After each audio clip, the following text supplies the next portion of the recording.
Veja o que o nosso querido Tiago Bond está escrevendo.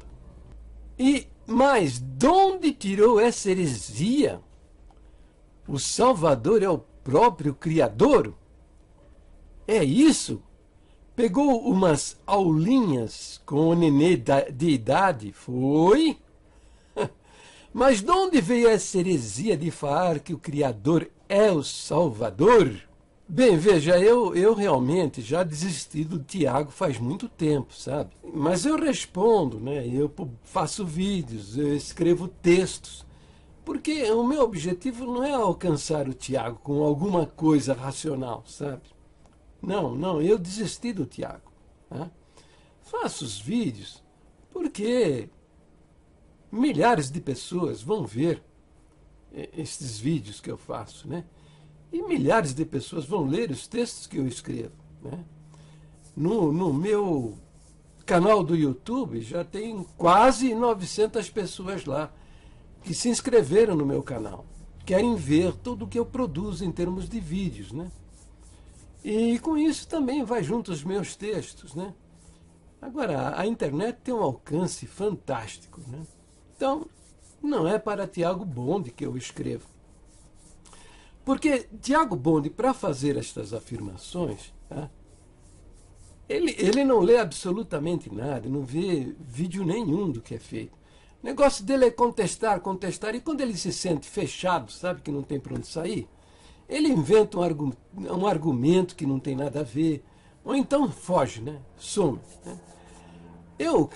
Eu entendo o seguinte, que quando o cara insiste no seu erro, tá? O cara quer ser impermeável à verdade, então Deus envia para ele a operação do erro. Uma coisa assim, não, você quer ir atrás do diabo, quer acreditar na mentira? Vai em frente, vai em frente. Tá? Um dia você vai comparecer na minha presença e você vai tomar com o calcanhar no seu nariz e vou te mandar para o inferno. Paulo, em 1 Timóteo, capítulo 4, diz assim: mas o Espírito Santo, expressamente diz que nos últimos tempos apostatarão alguns da fé, ou dando ouvidos a espíritos enganadores e a doutrinas de demônios, pela hipocrisia de homens que falam mentiras, tendo cauterizado a sua própria consciência, proibindo o casamento e ordenando a abstinência dos alimentos que Deus criou para os fiéis e para os que conhecem a verdade, a fim de usarem deles com ações de graças. Porque toda criatura de Deus é boa e não há nada que rejeitar, sendo recebido com ações de graças. Então, até essa profecia mostra a característica de homens como Tiago Bond, né? Mas interessante que aqui a profecia fala também de comunidades aí que se declaram cristãs, mais ou menos como é a Congregação Cristã do Brasil. A Congregação Cristã do Brasil já apresenta esses sinais da profecia do apóstolo Paulo. Né? Diz lá, o Espírito Santo expressamente diz que nos últimos tempos apostatarão alguns da fé. Não é o que está acontecendo? A Congregação Cristã do Brasil apostatou das suas próprias doutrinas originais. No nosso primeiro ponto de doutrina, acrescentaram a palavra contendo. Com isso, eles estão querendo dizer que a Bíblia tem partes que foram inspiradas por Deus e tem partes que não têm inspiração divina. Uma idiotice completa, porque estes homens não têm noção do que é inspiração divina. Tiago mesmo é perguntado o tempo todo sobre o que é inspiração divina, ele não fala, porque ele não sabe do que se trata, mas quer, né, pontificar, né, a respeito deste assunto que ele desconhece totalmente. Desqualificam também a divindade de Jesus Cristo, que está muito bem expressa no terceiro ponto de doutrina, que afirma que ele é verdadeiro Deus e que nele havia e há a natureza divina. Mas estes homens perverteram também a nossa doutrina e a prova está na adulteração do segundo ponto de doutrina. substituindo o verbo haver, que indica uma situação imutável, pelo verbo estar, que indica uma situação que muda, que admite mudança. E o quinto ponto de doutrina que declara simplesmente que o novo nascimento só se recebe pela fé em Jesus Cristo. Não, mas os caras inventaram uma porção de muleta para o cara entrar no céu. A muleta do batismo, a muleta da firmeza e fidelidade, a muleta das boas obras, a muleta de pertencer à congregação cristã, que é a única verdadeira e tal. Então, um monte de diabólicas mentiras, que são crenças muito bem fundamentadas nas Escrituras Sagradas. E depois diz ainda, dando ouvidos a espíritos enganadores e a doutrinas de demônios. Espíritos enganadores são os homens da maçonaria, que com sinaizinhos de mão, com sinaizinhos de olhos, de pés e tal, tomaram o governo da igreja e estão aí, por meio de linguagem subliminar, ensinando o ministério a pregar doutrinas de demônios. Pois são estas doutrinas. A primeira delas é desqualificar a Bíblia como a infalível palavra de Deus, toda inspirada pelo Espírito Santo, com a finalidade do quê? Com a finalidade do quê? De desqualificar o testemunho de Jesus Cristo que está em toda a Bíblia. E a segunda arma, a segunda doutrina demoníaca é negar a divindade de Jesus Cristo, que é o que eles já confessaram na perversão do segundo ponto de doutrina, quando diz que nele estão o Pai, o Filho e o Espírito Santo. Tá? A doutrina nossa original diz que nele há três pessoas distintas: o Pai, o Filho e o Espírito Santo. Verbo haver, que indica uma situação que não muda. A personalidade de Deus é constituída dessa maneira, na eternidade, por três pessoas distintas: o Pai, o Filho e o Espírito Santo. Como eles querem negar a divindade de Jesus Cristo, dizer que Jesus Cristo não é Deus, eles sacaram o verbo haver e substituíram pelo verbo estar. Nele estão o Pai, o Filho e o Espírito Santo. Quer dizer, Jesus Cristo não é Deus. Jesus Cristo está Deus. Essa é a ideia. E segue depois a profecia dizendo: pela hipocrisia de homens que falam mentiras, tendo cauterizado a sua própria consciência. Então, quando a pessoa é resistente à verdade, ele ouve a verdade e não aceita, ele está endurecendo a sua consciência. E chega um momento que ele não consegue mais receber nada, porque tem a sua consciência cauterizada. Aí diz, proibindo o casamento. No que se refere à proibição do casamento, a congregação tem várias instruções contidas em listas secretas. Por exemplo, o ancião não pode casar-se com viúva ou uma divorciada. Ele não pode, se for casar com viúva divorciada, deve renunciar ao seu ministério. E a minha irmandade é ensinada a não se envolver com estranhos à fé. Quem não é crente da congregação, pode ser crente de outra igreja, mas não é crente da congregação, é aconselhado não se envolver em namoro e casamento.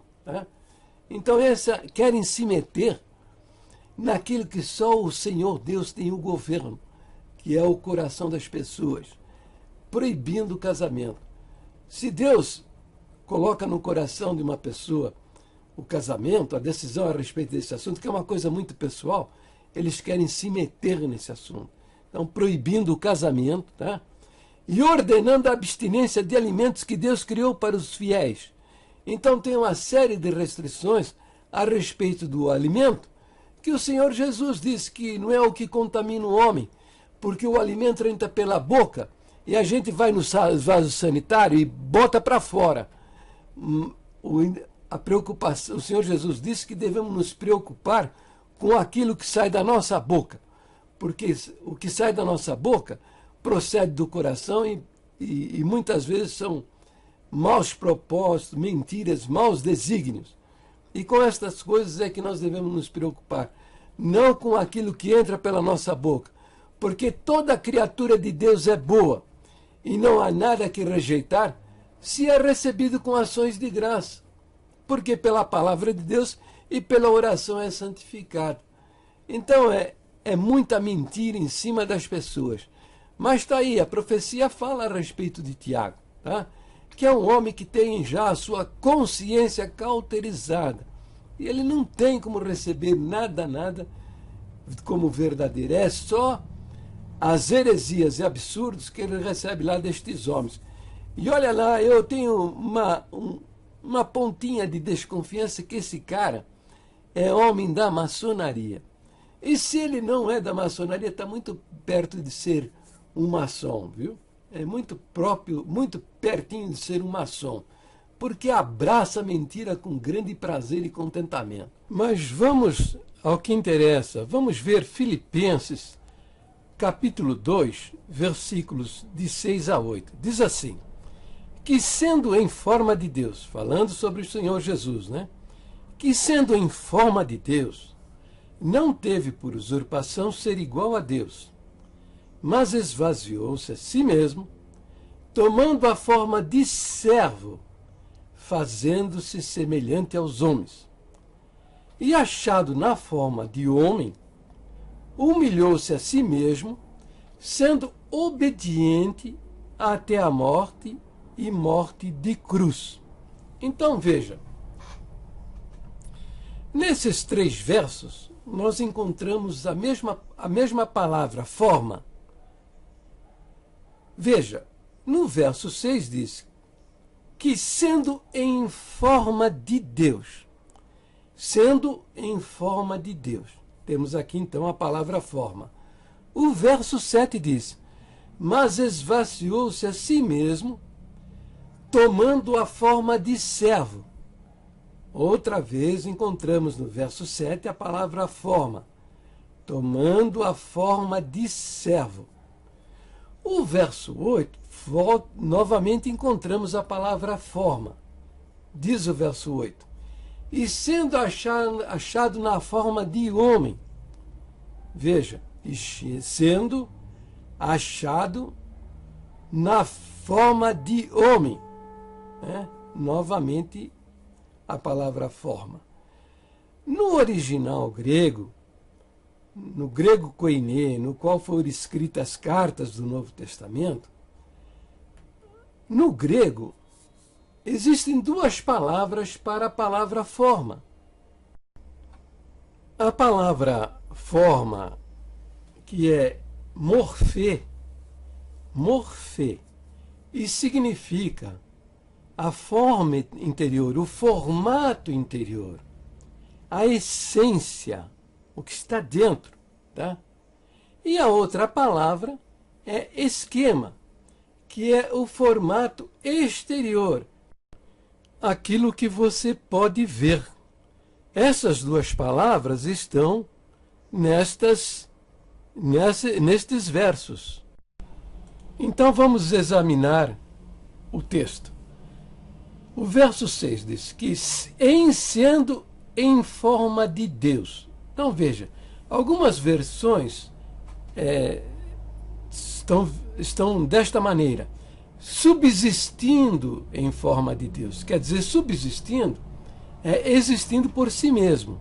Então está dizendo que Jesus Cristo, na eternidade, era o verbo divino e subsistia por si mesmo, não dependia de nada. Depois segue, então vamos lá. Que sendo em forma de Deus, aqui a palavra forma é morfê, que quer dizer a essência de Deus, o formato interior de Deus. Está dizendo então que Jesus na eternidade era o verbo e ele era o formato interior de Deus, a essência de Deus. Segue dizendo também: não teve por usurpação ser igual a Deus. O que é usurpar? Usar um direito que você não tem. Então, quando Jesus se declarava como eu sou, né? Essa palavra eu sou, já expliquei várias vezes. Ele estava falando em aramaico, ele estava se apresentando como o próprio Deus que se apresentou a Moisés no Monte Horebe. Yahvé do Velho Testamento. Quando ele aceitava a adoração, ele aceitou a adoração. Quando ele aceitava a adoração, ele não estava usurpando o direito de ser adorado, porque ele é Deus. Quando ele perdoou os pecados, né, ele disse, perdoados são os teus pecados, e os judeus indagaram, quem é esse que perdoa pecados? Ele não estava usurpando o seu direito de, como Deus, perdoar os pecados dos homens. Isto não era uma usurpação, porque ele era o próprio Deus. E depois a frase final diz, não teve por usurpação ser igual a Deus. Quer dizer, igual não é semelhante, parecido. Igual quer dizer a mesma forma, a mesma consistência, a mesma textura, o mesmo tamanho. Jesus é igual a Deus, não é? Agora veja o 7. Mas esvaziou-se a si mesmo. O que é esse esvaziamento de Deus? O que é esse esvaziamento que Jesus realizou em si mesmo? É que ele, sendo Deus, tem os atributos divinos de onipotência, onisciência, onipresença, santidade absoluta. Mas nos relatos do Novo Testamento você vê um Jesus que sente-se cansado, sentia dores, teve fome, sede, precisava satisfazer as suas necessidades fisiológicas. Ele foi tentado pelo diabo no deserto. Então, de uma maneira maravilhosa, ele não exerceu os seus atributos divinos de onipotência, onisciência, onipresença e santidade absoluta, mas esvaziou-se disso, tomando a forma de servo. Aqui, novamente, a palavra forma é a palavra morfê. Quer dizer, sem abandonar a sua forma divina, a sua essência divina, ele tomou para si também a forma morfê do servo, a essência do homem, né? Por isso a nossa doutrina diz que ele tem duas naturezas, a natureza divina e a natureza humana. Por isso é verdadeiro Deus e verdadeiro homem. A doutrina diz que ele é verdadeiro Deus, não é quase Deus ou um Deus menor, é o verdadeiro Deus. E por causa dessa essência humana, dessa forma interior do homem, que ele tomou para si, junto com a sua forma, a sua essência divina, é que você encontra um Jesus triste, né? E também na cruz você ouve ele dizer, meu Deus, por que me desamparaste? Porque ele sofria as mesmas emoções e sentimentos que nós sofremos. Depois diz, fazendo-se semelhante aos homens. Quer dizer, ele é igual a Deus, mas semelhante aos homens. Você, entenda bem, você não é igual a mim. Você é meu semelhante, eu não sou igual a você. Eu sou semelhante a você. Mas Jesus se fez homem, sendo igual a Deus, se fez semelhante aos homens. E o verso 8 diz, e achado na forma de homem. Agora, essa palavra forma no verso 8 é esquema, quer dizer, aparência externa, aquilo que nós podemos ver. Achado na forma do homem significa que os homens, ao olharem para Jesus, viam uma pessoa semelhante a você, semelhante a mim, né? E depois termina dizendo, humilhou-se a si mesmo, sendo obedientes até a morte e morte de cruz. Isso é o que ensinam esses 3 versos da carta de Filipenses. Bem, agora eu vou usar um exemplo, uma coisa muito simples, para ver se eu consigo fazer com que você compreenda melhor isso, né? Vamos ver então o que é morfê. Morfê, ó, tá vendo isso aqui? Tá? Isso aqui é uma vasilha, né? De leite, tá? Não tem leite aqui não, tem água, tá? Só estou usando como exemplo, tá bom? Então isso que você pode ver é o esquema, né? É a vasilha. Agora dentro, tá vendo? Dentro aqui tem o leite, a água, aliás, a água, né? Tá vendo? A água, ó. Tá? Então essa água aqui é a morfê dessa vasilha. Tá? Então Deus na eternidade, também, ele tem um morfê, ele tem uma essência, uma forma interior. Tá? E essa forma é Jesus também. É Jesus também. Quando ele entrou no mundo, ele incorporou, né? Ele tomou uma forma humana, que é o esquema. Tá? É o esquema. Só que nesse esquema, que significa o formato exterior, a aparência, aquilo que você está vendo, tá? Isso recebeu também a morfê divina. Tá? Então, na aparência exterior de homem, dentro tinha o morfê divino, a essência divina, e o morfê humano, que é a essência do homem. Suas emoções, né? Seus sentimentos, as suas tristezas, depressão, estas coisas todas que são da natureza humana, interior da natureza humana. Entendeu? Então eu creio que você entendeu, né? Que Jesus tinha a morfê humana, né? Sentia tristeza, depressão, medo, né? Podia ser tentado, essas coisas todas. Mas ele também tinha a morfê divina. Agora eu quero que você pense o seguinte: Deus, o Pai, sem a morfê, vazio da morfê, não existe, não sobrevive. Entendeu? É como você, sem a sua alma e seu espírito, você é um cadáver. Então, eu estou dizendo com isso que eles não se dissociam, eles não se separam.